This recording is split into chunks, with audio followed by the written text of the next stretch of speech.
the bread into the water. Dip it and press to remove the extra water. Okay, mash the potatoes.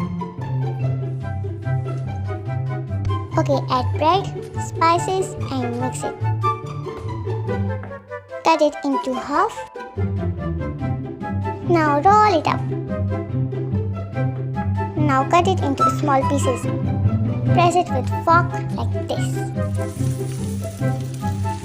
Now fry them until golden brown, like this.